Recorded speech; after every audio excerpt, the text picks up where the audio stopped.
किती समोर आली आहे, किती आरोपी आहेत, थोडक्यात सांगा. नियर अबाउट आम्ही आतापर्यंत 8 आरोपींना अरेस्ट केलेले आहे. याच्यामध्ये आणखी 6 आरोपी असण्याची शक्यता आम्हाला वाटते. शिवाय जसा जसा तपास पुढे जाईल त्यामध्ये आरोपी वाढण्याची शक्यता नाकारता येत नाही. एकंदरीत तपासादरम्यान आम्हाला असं निष्पन्न झालंय की आरोपींनी मार्च महिन्याच्या शेवटच्या आठवड्यामध्ये हे पिस्टल वगैरे हत्या करण्यासाठी एकत्रित करण्यात आलं होतं आरोपींकडून. आणि एप्रिलच्या पहिल्या आठवड्यामध्ये एप्रिल और मार्च यांच्या पहिल्या आठवड्यामध्ये उत्तर प्रदेशामधून गोळ्या मिळवल्या.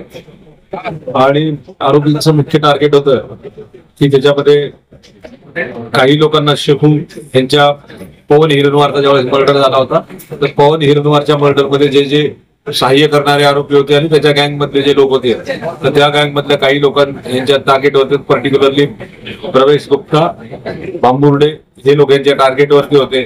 त्यांचा मर्डर करण्याचा यांचा मानस होता. आणि 14 एप्रिल यांनी निवड ह्याच्यासाठी निवडला की त्या दिवशी सगळे पोलीस हे बंदोबस्तात असतात, त्याच्यामुळे पोलिसांना याची भनक लागणार नाही. आणि प्रवेश गुप्ता दरवर्षी पाटरामोडीमधून एक आंबेडकर जयंतीची रॅली काढतो आणि त्या रॅलीमध्ये तो समाविष्ट असतो. आणि मग त्या रॅलीमध्येच त्या ठिकाणी प्रवेश गुप्ताचा मर्डर करणे, फायरिंग करणे असा उद्देश होता. पण आरोपीच्या दुर्दैवाने प्रवेश गुप्ता त्या दिवशी त्या रॅलीमध्ये आला नाही आणि त्यामुळं मग आरोपी ती रॅली निघून गेली आणि आरोपी त्याचा शोध घेत राहिले. आरोपींना तो मिळून आला नाही.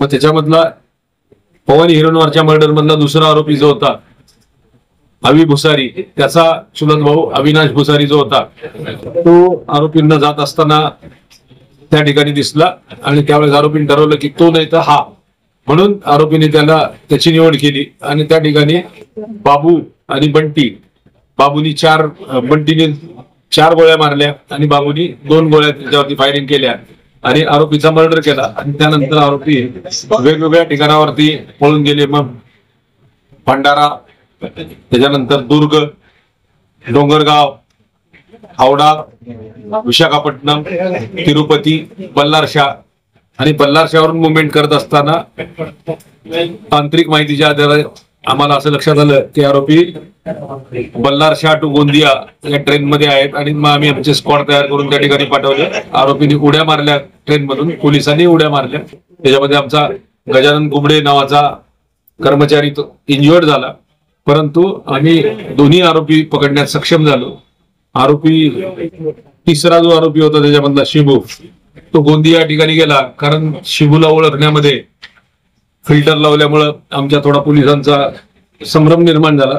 परंतु आमची एक टीम गोंदियाला होती आणि त्यावेळेस शिबूचं लोकेशन आल्यामुळे आम्ही गोंदियालाही त्याला ट्रॅक करून ताब्यात घेतलं आणि इतर 2 आरोपींना आम्ही डोंगरगाव मधून ताब्यात घेतलं. असे सध्या 5 मुख्य आरोपी आम्ही ताब्यात घेतलंय. इतर 6 आरोपींच्या शोधामध्ये आमचं कार्य सुरू आहे.